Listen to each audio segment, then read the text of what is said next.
Hey, Marvel Maniacs, welcome to another exciting episode of Guardians of the MCU. This is episode number 231. We're recording this on Tuesday, March 1st, 2022. Just a reminder, Guardians of the MCU is part of the RandomChatter network. Please do check us out at randomchatter.com for information on all of our shows, membership through Patreon, access to the Escape Hatch Discord channel, and show merchandise from TeePublic. I'm Tim. Joining me tonight, two hosts. Good evening, Sheba. Good evening. I'm two hosts. He was very specific you're about one that. of two hosts. You are She's one of beside two herself. I am. Aha. I'm in front of myself right now because I'm recording and I can see myself. So technically, there are two hosts, two of me. That's true. Yeah. Yeah.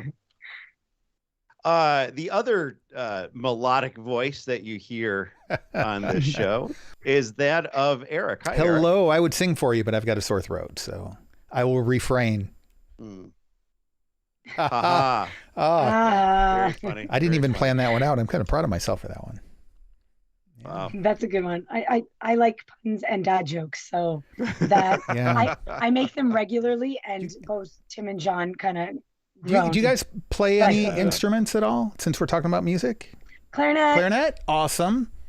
Yeah, I have one in my room. I haven't played for a while. I played radio. I taught myself bass guitar. I play a little bit of piano badly, and I was trying to learn saxophone. I used to play drums, and I stopped, and I was going to pick it up again, but I thought there'd be repercussions to that, so I thought, no. Repercussions because it's percussion again, Tim. It's repercussion. Nope. And I don't actually play drums, but the rest is true. So along those lines, though, actually, so we're going to be talking about music in Marvel. Specifically, we're going to talk about licensed songs. There's you look at scores and soundtracks and actually, for folks that don't know, because a lot of times I think people use the word score in place of soundtrack when they shouldn't be. A score is the music or some type of sound arrangement that you hear in a particular scene. And you can talk about scoring, which could be of that scene or the entire movie, but that whole collection of scores is what actually comprises your the soundtrack. best example I've ever heard of this, which gets people to understand it really well, though it's the wrong franchise, is the Tim Burton Batman film, because there was the score by Danny Elfman, which was a best-selling score. And then separately, there was the soundtrack by Prince, which mysteriously was a best-selling soundtrack. But it really cleared up for people. All due respect to Prince, that was just not his best album. But it cleared up for people the difference between the orchestral score and the more rock-ish soundtrack. Now, sometimes you'll get both blended together on a disc, on a release, on an MP3 album. Kids, go talk to your parents about what compact discs are. But you'll get some of them together as an album. Cassette. Yeah. But they're different things. Each track. Yeah. Yeah, no, actually, that's a great analogy, Eric. That's that's definitely good. So with that, and Eric, you asked about instruments. What is the relative importance, I guess, that you guys hold for music? I think most people, at least fairly universally enjoy music. And I know I kind of Eric's answer, but I'm going to go to Sheba first. I mean, are you like a big music fan? Do you go to concerts? Do you really like listen to a lot of music? Is it like kind of part of your life? Yes to all the things. Okay. I was in elementary school. I was like in the concert band, high school, all through high school, my first year of university. So I was like, I loved listening to music. I loved playing music. I still love listening and playing music. For me, there were literal scores of movies that I download soundtracks, even if it's all just instrumental, because I am in love with the music. Yeah. For example, like the Sony Marvel game that came out on the on the PlayStation, the soundtrack, the scoring for that was phenomenal. I downloaded the soundtrack because I loved it so much. Cool. So I'm a big fan. I download soundtracks all the time. If I love something a lot, I will come home and go, well, I've watched the movie and now I need the soundtrack. Yeah. Musicals are my jam. I listen to them, watch them because of the singing, the instrumentation, everything in it. So yes, to all of the questions. Great. Very good. Now, so Eric, you have to answer the same questions, but you have to do it in rap. You're welcome. Oh, it's not going to happen. I don't know. No, it's if not I can happen. figure out how to Eric make things flow. No, I'll just stop right there. No. But Eric is actually a really good rapper. So my son, I was explaining to him Freestyle Love Supreme, which, by the way, there's a Hulu documentary on them. You should watch, Tim. In the car on the drive back to take him back to his mom's, and so I pulled up some like backing tracks, like beats to rap to, and I started like doing improv rap for him for about 10 or 15 minutes before I thought he was going to pee himself, and then I decided it was best to stop. In terror, hilarity, he was laughing, so like he didn't. It blew his mind that it was even possible, and so then I'd have him try it. I was like, was he laughing? Huh? Was he laughing with you? With me. You? And then I would be responding to what he was laughing at in the rap. And then like, I'd have him give me he's into animals. I'd have him give me animal names, and I'd start, it was a thing. But anyhow, yeah. So for me, music is a kind of a big part of my life, though recently it's more of a background thing. Like if I'm not watching something on the TV, I typically have some sort of music going on, but a lot of times it's like a chill step, dubstep, background stuff, depending on what energy level I'm at. Right. And I actually do mostly instrumental stuff now, but I'm fascinated with the mechanics of music, with the psychology of music, the physiological effects of music. All of that, music production. I mean, I've been podcasting for over 15 years now. So, audio production in general, I'm fascinated with, but specifically regarding movies, I think that for me, there are movies where it's part of the movie, like Star Wars or Blade Runner. I would argue it's actually part of it's almost a character in the movie. And then there are other times where it needs to set the emotional tone and get out of the way. Yes. So for me, I like movies that do one of those two things, either be part of the storytelling or support the storytelling, but don't get out in front. And some of the examples on the list today, I feel like it got out in front too much and it became showboating, sabotage in the J.J. Abrams Star Trek movie. I loved Beastie Boys. I loved Sabotage. It came up in that movie. I'm like, it was so distracting and gratuitous. So out of place. Yeah. And like, I even get what they were going for. Like I get the intent. And some people in the audience, oh yeah, that's awesome. Really? That's awesome to you? I felt like that with the Suicide Squad movie that came out. The music in that just didn't fit with the action, and I was like, I don't know why. Why are you? I agree with you. It makes sense. So it totally ruins the movie going experience if you're watching something and you're really intense and you're like, oh, this is amazing, and then all of a sudden the music has nothing to do with what's going on screen. You're like, I don't. What? And when you're talking about licensed music, it does that even more often. Like it. Exactly. Yeah. Yeah. So licensed music is stuff like Sabotage from the Beastie Boys. It is like usually pre-existing music. Sometimes it's actually written for the movie. But this is stuff that, known artists oftentimes will do and to have their music played. So it could be something more contemporary. You could end up with classical stuff. You could end up with a whole range of things. And the MCU uses a lot of this. They do use a lot of their own original music. Original scoring. They do have some things that are done specifically for those certain movies, but they also draw actually a lot of classic rock and pulling in some other things here and there. So I was actually inspired for this as a topic to the show because Screen Rant did a list of the top 10 licensed music that was used in the MCU. Some of these I agree with. There's other ones that, I don't necessarily agree with. So they're number 10 here, and I don't think we have to dwell too much on these because I know also we kind of thought of some of our own things that we wanted to add in here. So number 10, they chose Blue by Eiffel 65 for Iron Man 3. So this came in right at the beginning of the movie. This is basically the introductory song. This is the Blue da-ba-dee, I'm blue.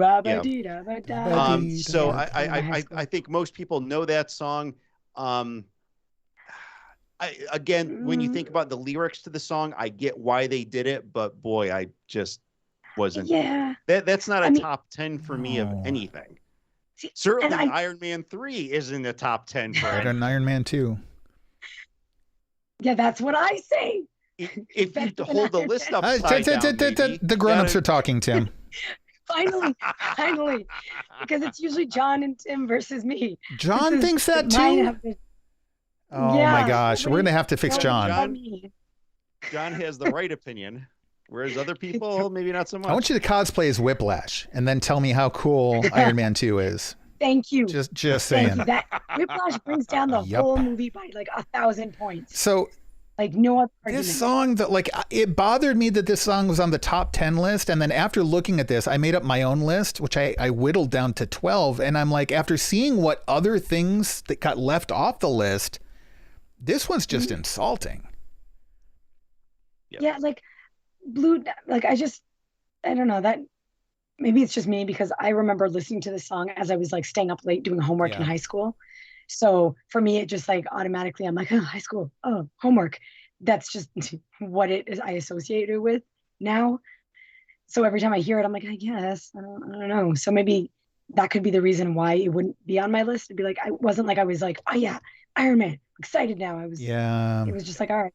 That I know, and I like this Big Geek Umar guy in the chat room. Iron Man 2 is the worst MCU film for me, not just for you, for all of us, for the whole world. That is my friend. Yeah, so, I can see why. Number 9 on number 9 on the list. Back in Black. How quickly he moves on. DC's Back in Black on Spider-Man Far From Home.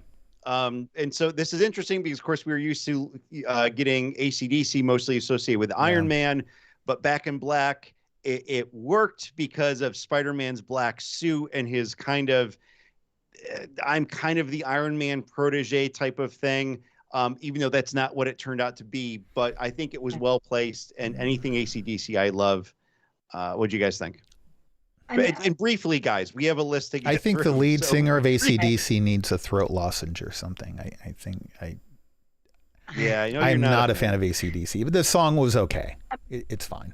I think I liked AC/DC because of Iron Man or Rock Band. I'm not sure which one. I can't remember which one I was influenced me more. But I like the song. I didn't really think about it much from Far From Home. I was like, oh, that was in there, right? Yeah, I don't remember it from the movie, but yeah, it's a fine pick. It's fine. Yeah. Yeah. Let's see. The next one we have is Dear Mr. Fantasy from Traffic, which was in Endgame. I don't. Can you sing it? Can you hum a few bars? That was at the beginning, right? Dear Mr. Fantasy. Yes, that was that was in the beginning with Nebula and Tony, right? Yes. Okay. I don't remember the name of the song. I remember the little bit of the beginning. Yes, that's they're on the Milano just drifting through space. And so they played a few bars of that. Yeah. I mean, not hugely memorable. But again, when you reflect on the lyrics of the song, it kind of works for the moment. It was a song I didn't know, so I was like, "Oh, okay, that's it." There was no emotional attachment, regardless. So that's probably why I didn't go, "Oh, I really like it or dislike it." I was just like, "Oh, it's a song." Yeah. Dear Mr. Fantasy is probably early 70s. Oh, not the best era for music. No, 67. Oh, okay. I overshot. It was 67. Yeah, I was like, I know usually 70s, 80s, 90s, 60s. There's some here and there that I listened to. Number 7. I like this one. It worked phenomenally. It's a women's kind of power ballad thing. I'm Just a Girl by No Doubt. They put this in Captain Marvel. I thought it was Hated awesome. It's upbeat. It's energizing. It's. I think it's almost broke the movie there. for me. It was no, Again, for real. Go ahead. I was just gonna say I have a positive, like I love No Doubt too. and I love the song. So I think that's why I was just like, ooh, No Doubt, yay. And I don't even know what was going on at the time in the movie. I just remember going, ooh, No Doubt, and just bopping along to the song. So I can't, that's really bad of me because I can't remember what was happening. I just know that this is one of the reasons why I don't like the use of this song in the movie, though. So first of all, I love No Doubt. I love Gwen Stefani. Yeah. I love this song. I like the fact that this was a song that people could rally behind and make like it was a well-written song and it was fun to listen to and you could rally behind it. Like it has a good message. A total fan. The movie, there were moments where it kind of felt a little bit preachy, and I don't know if it's just Brie Larson for me or what, but then you've got this fight scene in space. That's what was happening during the song, by the way, which a lot of people don't remember. They remember the song being in there. It's, oh yeah, she's kicking ass. Yeah, what was she doing? They don't remember it. There were no stakes. Once that song came on and you saw the look on her face, it's like, okay, so nobody's going to hurt her. Nobody's going to beat her up. We know exactly how the fight's going to end. This is just some sort of attempt to get people's adrenaline going. They kind of like put the whole story on pause, kind of put the action scene on pause. Which I like though, because it was it's what showed not only the audience, but also showed her, like when she really, harnesses this power, this is, what she can do, or actually turn out to be a fraction of what she can do. But instead of making a music video out of it. Like I use the example of Sabotage in Star Trek earlier, and I felt like that worked a little better than this. But that was the level to which this bothered me. Like it legitimately bothered me in the movie. I'm like, I love this song and I get the point, but you're pulling us out of the movie for the sake of this. It felt silly. And like Big Geek Amar says here, he said, I wanted to like Captain Marvel and it had a lot of important themes / messages, but they were not subtle or nuanced, which is exactly. And true, it was a heavy-handed movie. Yeah, and I was hoping more from it. Like I was hoping, like, for example, the first Wonder Woman movie, I came out of that going, oh my God, like I'm gonna go and fight people, like I'm gonna go and like take over the world. I didn't get that same vibe when I came out of Captain Marvel, and I was expecting that because that's just how I was. Like as a woman, I wanted to be like, yeah, like let's go beat people up, like if somebody gets in my face, I got this. But it wasn't. It felt like it was. Wow, Sheba, we're getting violent. I know, right? It's gonna take over the world. Wants to fight people. Go beat someone up. Wow. If someone hurt me is what I meant to add. Or you were protecting others. But like, or protecting others, exactly. But like, I feel like it was too, like you were saying, preachy, and it doesn't like feminine. I'm a total feminist. I will not deny that. But you can have a good feminist movie without forcing it on people. And just being like, look, it's a movie, feminism, like every 5 seconds. Like, I don't think that it can be implied. It doesn't further the message. Shown. That's exactly it. So I think the music was probably good on its own, but with Captain Marvel, it's not one of my top Marvel movies. So it affects. And honestly, if anything on this list, that's probably the one I have the most to say about, like for that reason. Okay. Yeah. The next one on the list is Supersonic Rocket Ship by the Kinks, which was put in Endgame. This is where they went to go to collect Thor. When they were putting the band back together, Hulk is sitting in the bed of the pickup truck. I thought it was a cute thing there. Let's go take a trip on my supersonic ship. Yeah. And they took the Milano to go collect Thor. So I liked it. I thought it was cute. It's kind of fun because every time it comes on, I forget that it's at that part, and then it pops up, and I'm like, oh, and then I just kind of like bop along to it, and then you just see Rocket and like Thor just sitting in the back, and you're like, oh, it's cute, and like just it brings me happiness in a movie where I was like tense about. Yeah, because it's kind of a heavy movie. Oh, totally. Yeah, it's like exactly. And this is this song put in here is just very lighthearted, and it's just you get that kind of like. It's like this cute imagery with Hulk like all hunched together in the back of that pickup truck. It's just it's darn funny. The next one, Blitzkrieg Bop by the Ramones in Spider-Man Homecoming. I, I thought, again, I love that song. So do I. It's So a fun song. It's every time it pops energizing. up, I like think it some of works. the Ramones my stuff, but toe, this song, yeah, it's fine, I guess. like my foot starts tapping automatically, and I'm like, I just even like just hearing it now, like I have it, it's on my like my iPod, like I'm old school, but it plays on my car every so Yeah. often. I'm like, oh, Blitzkrieg, ah.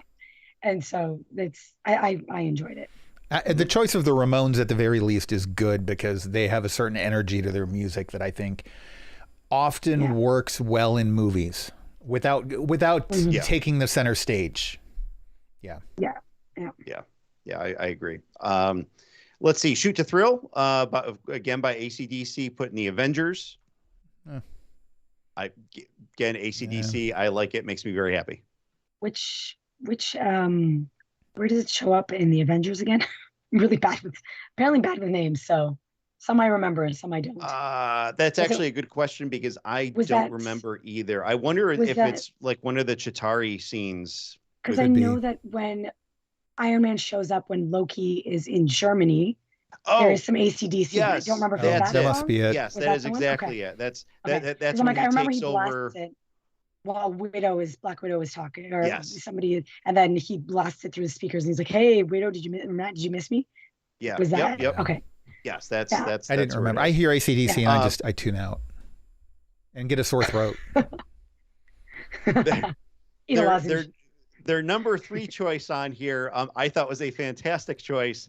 They did the entire Guardians of the Galaxy. No, that's album. A cop out. So basically, you can't. But honestly, it's funny. That would have been number 1 for me. Like the Guardians of the Galaxy had a phenomenal soundtrack, and I think James Gunn is a person who knows how licensed music works with the movies. He did it with this. He did it with Guardians 2. He did it with the Suicide Squad. He knows exactly what works and how it works, and it's never on the nose. It's just subtle, or just it's really well done. And I could just put all of James Gunn's stuff on here because he does such a good job with. He did that through the whole Peacemaker TV series too. I don't always like what he picks, but I will respect the fact that he does it well and he blends it into the content without a problem. So of this list, I think Come and Get Your Love is the one that stands out to me. I love the opening of Guardians of the Galaxy. And I think that use and the humor of it absolutely nails exactly how you should use music in a scene like that to do some storytelling. It epitomizes it for me. So I think of all of these, that is the single best. Hooked on a Feeling they used pretty well too, but Come and Get Your Love at the beginning, that was it. That just and having like Star-Lord singing along with it, like every time that song comes on, I just picture him like singing along, and then and then I with flash the alien back in his to hands. and then I flash back to Endgame, I loved that, where he's doing it again, and he's like, he's an idiot because you don't hear the song. He's just dancing around and stuff like that. Exactly. And it makes it that much more entertaining that when I rewatch Guardians, I'm like, and it just makes me laugh even more. Yeah. It's really good. So this is awesome.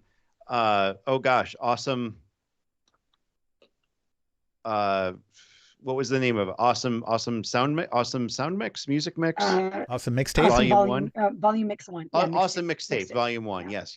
There you go. So this had in it, as you mentioned, Eric, Hooked on a Feeling, Go All the Way, Spirit in the Sky, Moonage Daydream, Fooled Around and Fell in Love, I'm Not in Love, Come and Get Your Love, Cherry Bomb, Cherry Bomb, Escape, aka the Pina Colada song, Ooh Child, and Ain't No Mountain High Enough. And it all around good songs. The song selection, song selection made so many of those scenes iconic. Like even just thinking about the lyrics or the melody from those songs, and you get a lot of imagery. That's exactly it. Yeah, and see what's not included in this list. I know we haven't gotten through 1 and 2 yet. Is they did not listen here. Awesome Mixtape Volume 2, which I really wouldn't have either. However, playing Mr. Blue Sky in the beginning of that with Baby Groot dancing around was freaking fantastic. And now every time I hear that song, that imagery is in my head, and I actually start doing the baby Yep. Groot. Oh, we got to get video of that. Yeah. Oh, wow. We So speaking of that soundtrack, real quick, I want to throw this out here. There was one other really phenomenal classic song on that soundtrack that I put on my list, and that was "The Chain" by Fleetwood Mac. I think it's a strong song. I think it, it didn't necessarily define the scene it was in, but one of the better songs. Yeah. Okay. I won't disagree with that. Let's see. Number 2 on the list from Screen Rant here is Immigrant Song by Led Zeppelin and Thor Ragnarok. That was another it made that whole freaking scene iconic. The fight on the Rainbow Bridge, it was phenomenal. The minute you said Immigrant Song, all I heard is like, it just like popped in, and then like Thor jumping in the air, and I was like, yeah, no, that's it's a little bit overused. It's kind of the more modern Flight of the Valkyries, right? Like it's everywhere, but it's good. It's a good pick, and it's which was also in the movie. Yeah, I know. But it's so Thor though. Oh yeah, like, I mean, it's just like it just works perfectly. It really does. Like it was a solid pick. It's sad that it's also been used everywhere else, but this was where it always needed to have been used. This was good. Yeah. So the number 1 pick here, it's a little sappy, but I get it. It's been a long time by the Harry James Orchestra from Endgame. This is basically one of the final scenes in Endgame where when Captain America had gone back in time to replace all the time or all the stones, the Infinity Stones, and he chose to stay back in time with Peggy, and so this is what they're dancing to in their home together at the end of the movie. So it's been a long time. It's a nice by moment. Harry James Orchestra. Yeah. I lost it. I was in tears. I cried. Oh, I was too. It's good.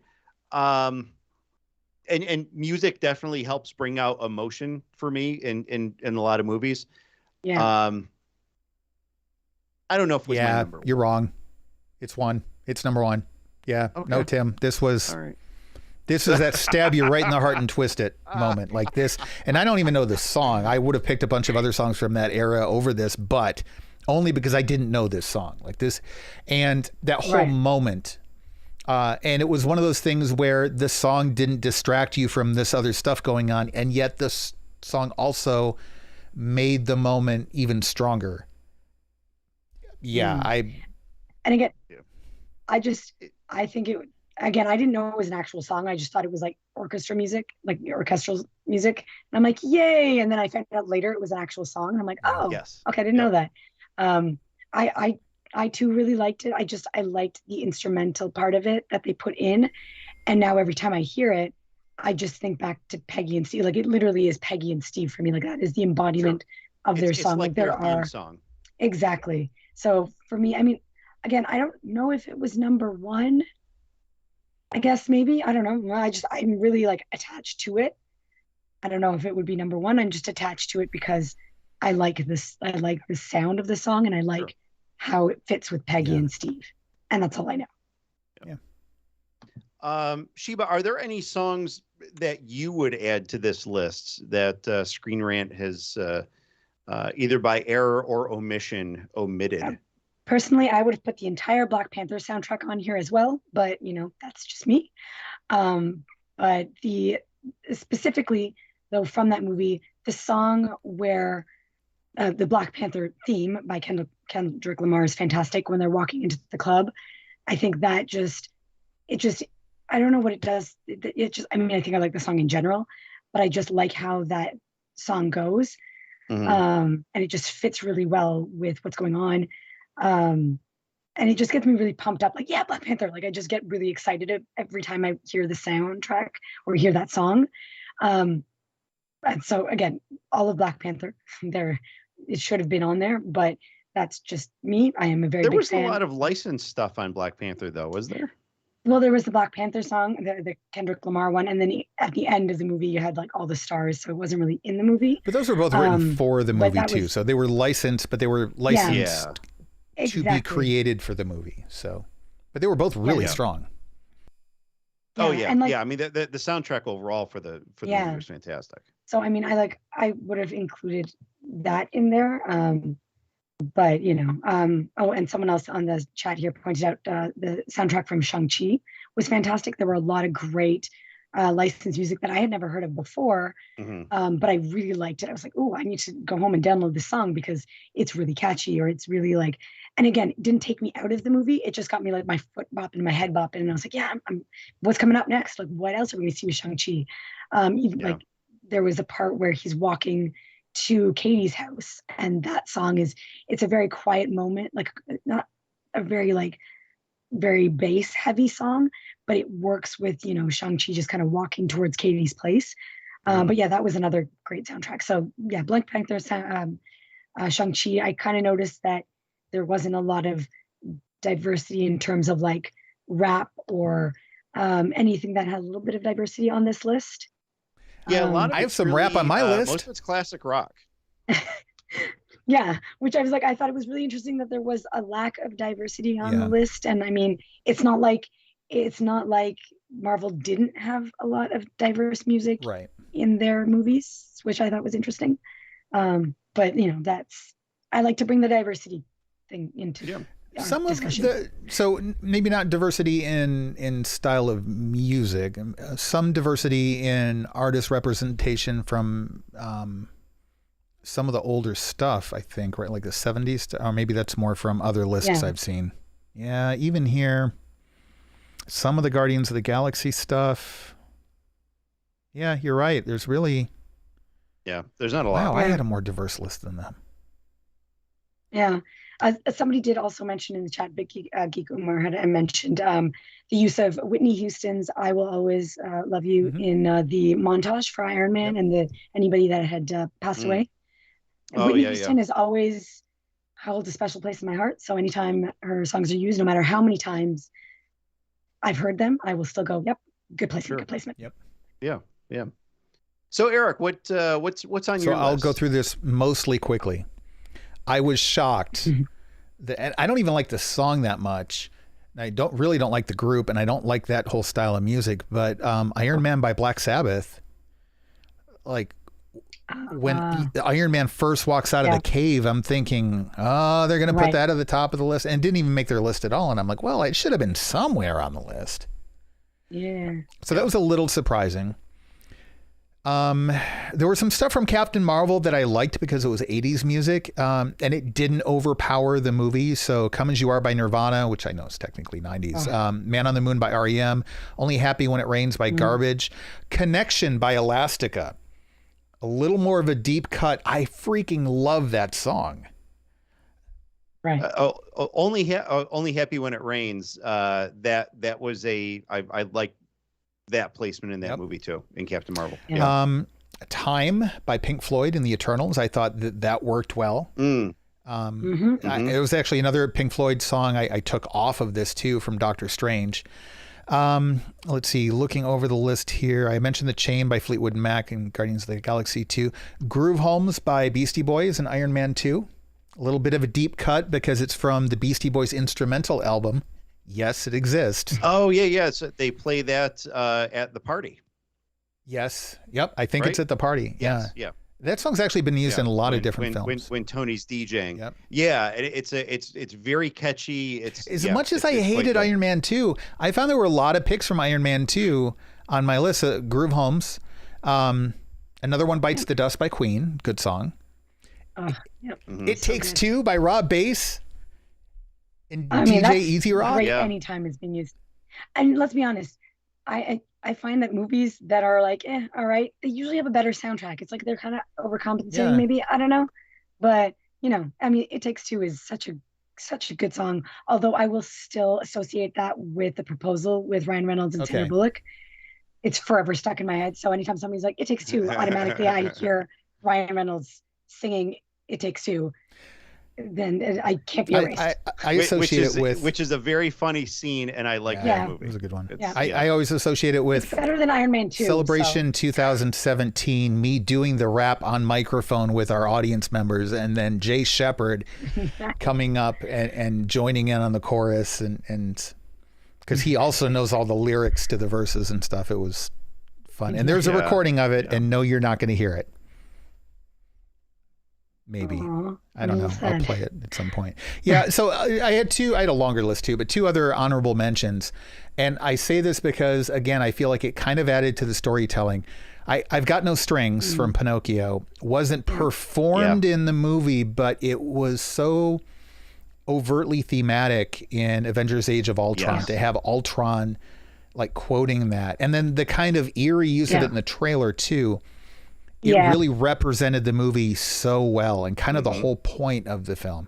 And then likewise, Daydream Believer in WandaVision. I say it's an honorable mention because it's not an MCU movie, but it was in the show and I thought it worked. And again, the warping of it in the trailers, just incredible and so on point. And it's a great song too by the Monkees. One of those groups that had no excuse to be as good as they actually were musically, and yet, you know, they got some good songs. So those are my picks. Yeah. Cool. Very good. Very good. Mine's short. I also do have Iron Man by Black Sabbath. I just don't know how they missed it. How do you miss that? It's the name of the first movie. Yeah. I mean, like that was phase 1 of the MCU. I mean, that was it kind of kicks things off. I don't know how they missed that. And so I like, you know, so they have I Am Iron Man at the end of the first movie. The beginning of the second movie, that starts with Shoot to Thrill by AC/DC. So again, I do stick with AC/DC. In fact, my note just starts with everything AC/DC.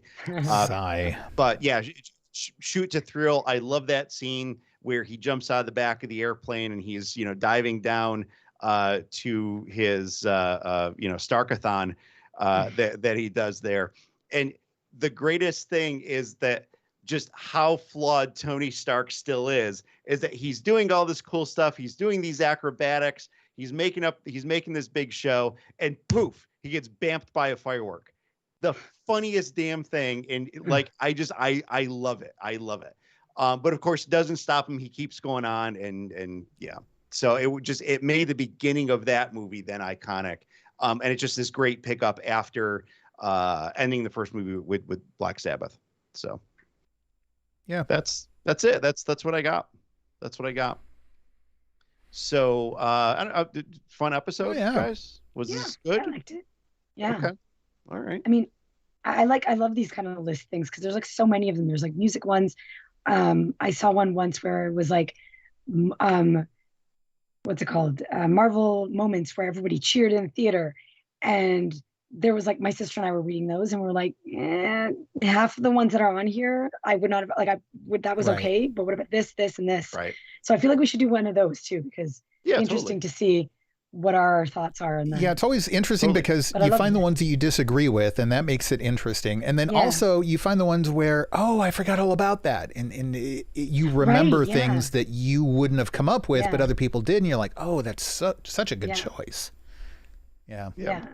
And it sticks with a theme on the Random Chatter Network, because we started the year off over on the Random Chatter show doing some like top 5 and 10 lists. And these weren't anything that we got from another source. This was Eric and Lou and I doing our lists from what came about from 2021. And so we can do similar types of lists here. We need to cross them over into some MCU stuff. All of the different genres. Yeah, I like lists. Yeah. Oh yeah, lots of fun. Good stuff. All right, folks, thank you very much for joining us. Head on over into Discord. Let us know in there. We have a Marvel channel set up in there. Let us know what some of your favorite licensed songs are from across the MCU. And this is how we do it when we live stream. And comment below on the YouTube video what your favorites are. Go to youtube.com/randomchatter. Hit that subscribe and like button. Or as the kids say, smash that like button and then subscribe button. Yeah. And hit the notification. Like and hit the notification bell. See, she gets it, Tim. On future posts. She knows what to do. I watch a lot of videos. Exactly. And then throw your comments. I could do more YouTube. Hey, I'm down for that. I think it's a great idea. Yeah, but put your comments below and let us know what your choices were and what you thought of our choices. Yeah. Go easy on us. Yeah, terrific. Yeah. Thank you, folks, for joining us. Please do catch us next week for more news and discussion on the Marvel Cinematic Universe. Take care.